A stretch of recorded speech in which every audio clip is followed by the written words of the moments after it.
The process of creating styles for mobile phones is exactly the same as for tablets. The only difference is that you're dealing with a much narrower width, so it's mainly a question of adjusting margins, padding and font sizes. I don't intend to go through the whole process, but just concentrate on a couple of important points, mainly reorganizing the navigation menu and dealing with inline images like this, which will probably be too big for most mobile phones. So let's open the phone style sheet. I'll just quickly add a couple of basic styles. The first one is for the wrapper. The width of the wrapper will be 100%, but we've got a slightly smaller background image for the banner. And then we need to change the size of the font in the heading and in a couple of headings. The important thing that I need to do is to deal with the navigation. So it's the nav ID, and the width will be 308 pixels. The idea is that I'm targeting smartphones which are normally about 320 pixels wide, so this gives a little bit of margin on both sides.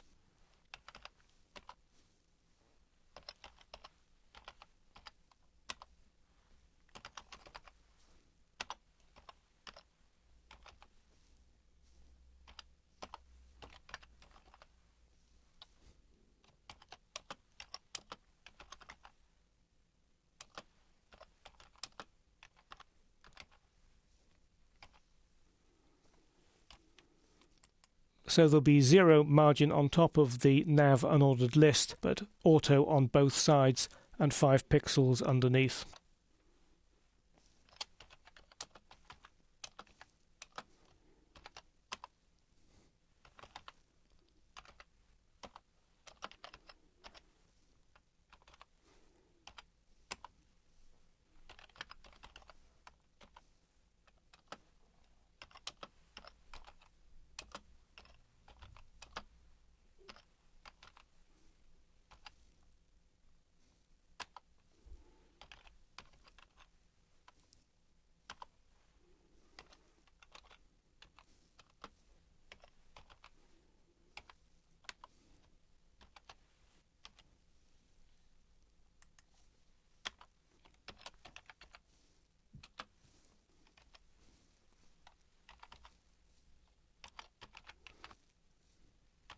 And I'm using the last child pseudo class to position the last of the menu items. The way I've designed it is that there will be 2 menu items side by side, so that the last one needs to be centered.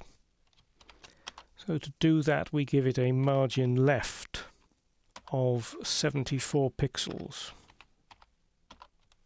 So let's turn on live view and select a 380 by 420 smartphone. So there's the menu nicely redesigned for the much smaller screen of a smartphone. Now let's just exit live view and return the screen to its full size. What I need to do is to deal with these images because they're going to be far too big in a smartphone. So the first thing I need to do is to remove the height.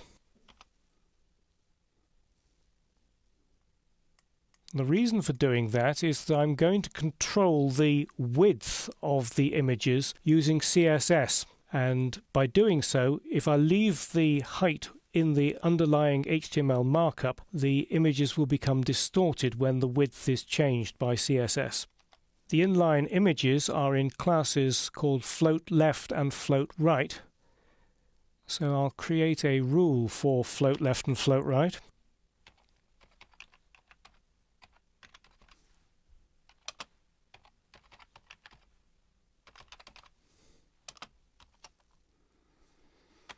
And what I want to do is to stop the images floating.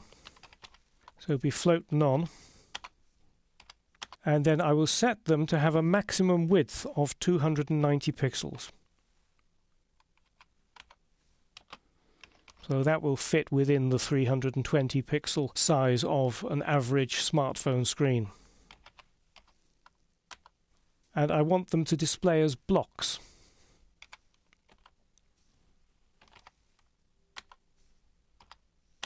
And to have a margin at the top and bottom of 0.5 mm, 0.5 mm, and auto for the horizontal margins. As a result, they'll be centered. So let's just turn on live view again and go back to the smartphone size.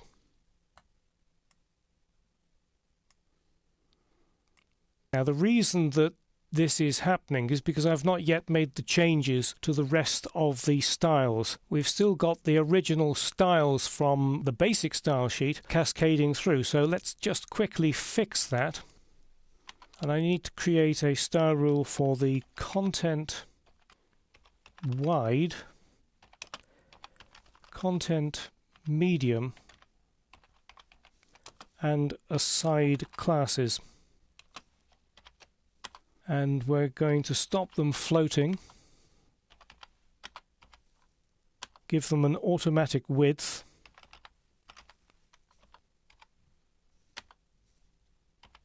and then make some changes to the margins and padding.